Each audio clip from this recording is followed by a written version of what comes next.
Alright, in today's video we are going to be adding a 12 volt power outlet along with a Minolta dash cam. The power outlet got from Walmart along with the fuse addition.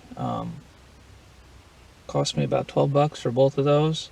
The dash cam from Minolta on their website, $70.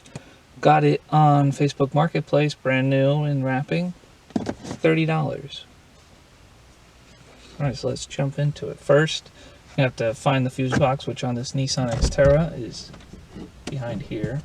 You're going to have to remove the glove box, take all this off, and I will be putting this socket down there.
Alright, I just wanted to briefly talk about this little fuse adapter, whatever you want to call it.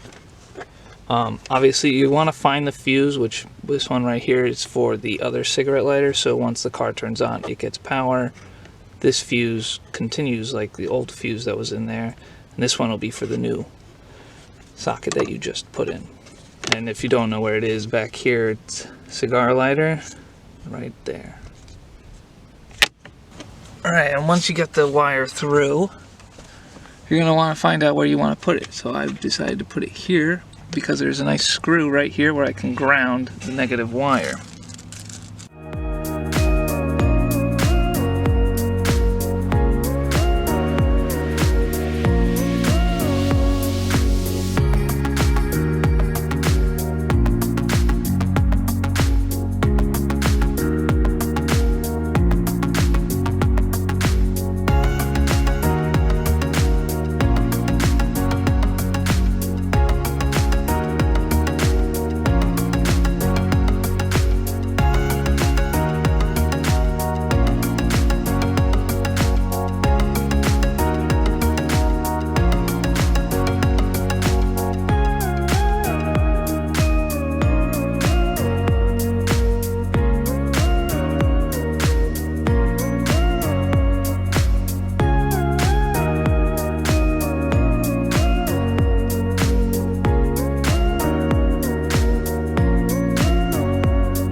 And once you get it all plugged in, we're going to test it to make sure it all works. Hang that down. Turn on the car.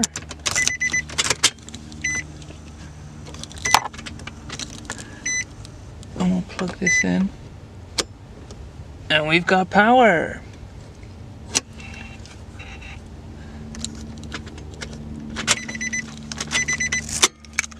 Now I'm going to take it all out and tape up all my connections. But other than that, it's that simple for a 12 volt power outlet. Alright, once you get it all set up, you tuck in all the wires everywhere that you need to, and then re-put the dash back together.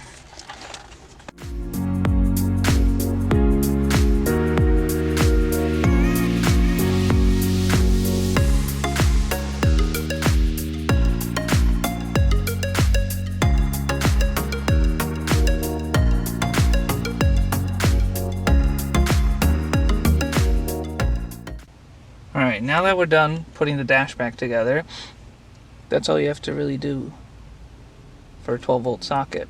You could use it for anything. I could use it as a charger and charge my phone up there. But that's what I use this one for. This one doesn't work because no power currently runs to it. I took out my multimeter, checked the wires behind it, no power. So I will be changing that at some point to a USB and then still have this as a regular 12-volt socket. And since I have a dash cam, I've been using this for the dash cam. So now I have no way of charging my phone besides the one that's in the center console, but that one, my cable can't reach the phone. So I got that, set it all up, probably like max an hour, crimping the wires and everything, taping it all together, making sure the power gets to it properly. So now let's move on to the dash cam. We're gonna have the wire, or the plug in there under the steering column. We'll tuck in all the wires, run it up the sideboard and up into the lining of the ceiling, and then come down from up here and connect to the camera that'll be dangling right about here. Alright, to start we're going to remove this panel, remove the weather strip, unscrew here and here, take off this, and we will tuck it all underneath and it'll pop out right up there.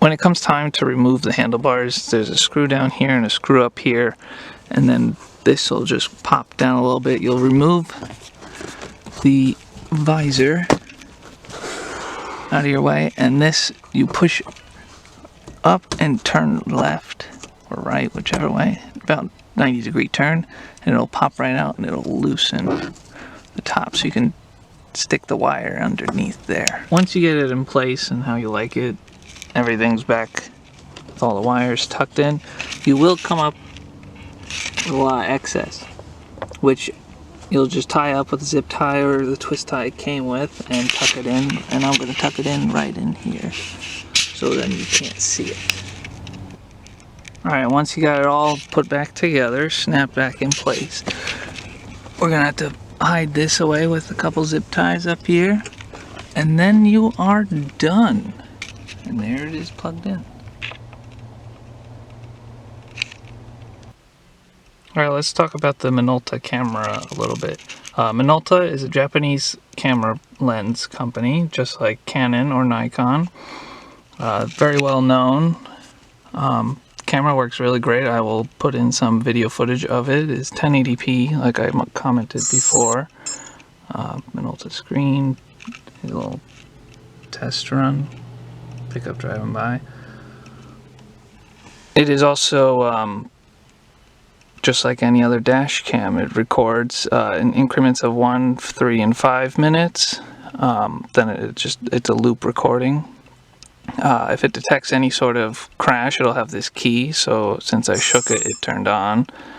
That locks the footage from being deleted ever. You can also press the lock on the side. That'll save it. It's got multiple settings for motion detection, parking detection. If somebody were to back into you and you weren't in the car, just like if it gets bumped, it'll turn on and start recording. Hope you liked the video. If you did, please leave a like. If you have any other questions, please comment below, or if you found this any helpful at all, please let me know, and always thanks for watching.